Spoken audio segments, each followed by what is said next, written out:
Assalamu alaikum bandiraɓe fulɓe, jam wali mon kala pullo ɗo woni. So pullo ardo salmini on bandiraɓe, min ari ɗo noon jarde neɗɗo am, jali am, ñeño fuladu alhamdulillahi rabbil alamin woni oɗo Ousmane Fadi Seydi.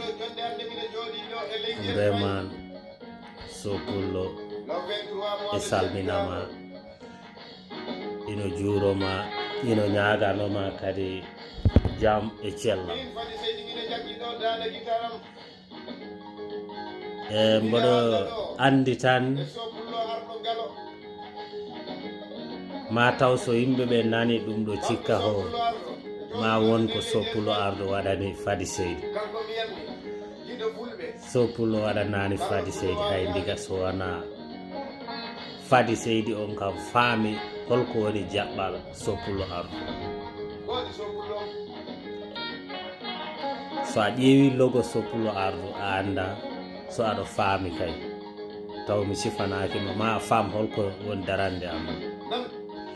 Donc vraiment ina waɗi fayida taw yimɓeɓe mbawi famde ɗum ɗon wano Fadi Seydi en ni e woɓɓe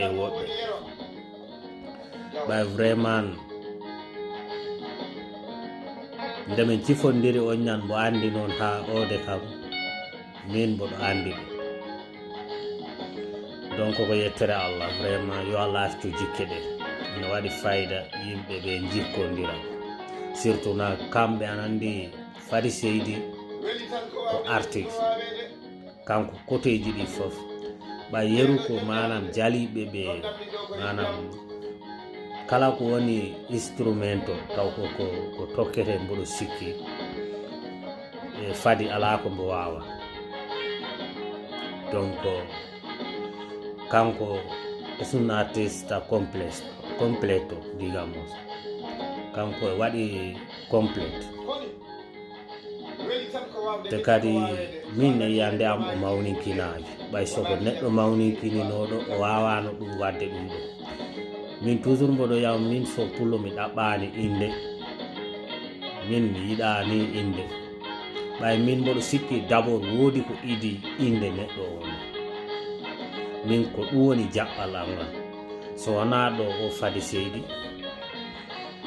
e miñirawo am o Mutaru Balde, waaji goɗɗo ɗo yimani mbo e manta hen mine Samba Diawo en fof minen ginna hen, o nanta jalijo ino manta Soppulo ardo.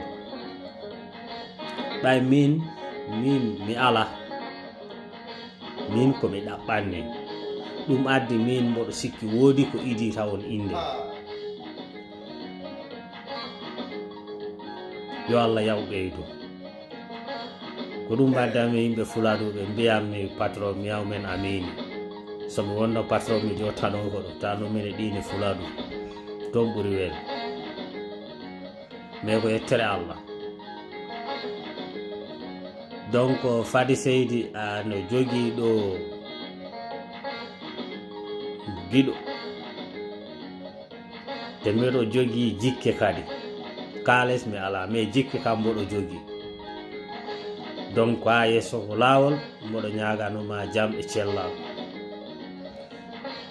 Vraiment ɗum ɗo ɗum e waɗi fayida, ɓayo jirowani nde mi yadata e tubaɓe ɓe mi jottoyo Sare Sadio, ko jinnomi ko ɗum ni, andi kamɓe ko musique traditionnel ɓe watta, jinnomi ko tamaji e bawɗi e ñañeji, fi tubaɓe ɓe jiya culture men, aadaji men ɗi, mais woni ɗum ɗon ɓe mbi o keɓani, woni jaliɓe bawɗi, jaliɓe tamaji, ñañe ɓe keɓani, ko après noon ɓe gaddoye DJ.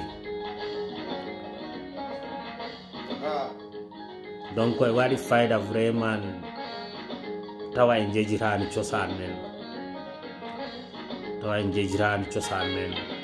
vraiment Fadi Seydi a weltanama, Soppulo e weltanama no fewi. Ayi heccankire mi naati ɗo e direct général Sanda Goro mbo leydi Kamel. mi naata ni ko mi wanno mbo redumanti mboɗo ga ley waɗa tapote mboɗo salminamo ko ɗon jaari kadi o waɗi abonné e dow o ɓay mbo yii logo o kanko imbo faami donc bandiraɓe tagal ngel e foti famɗinade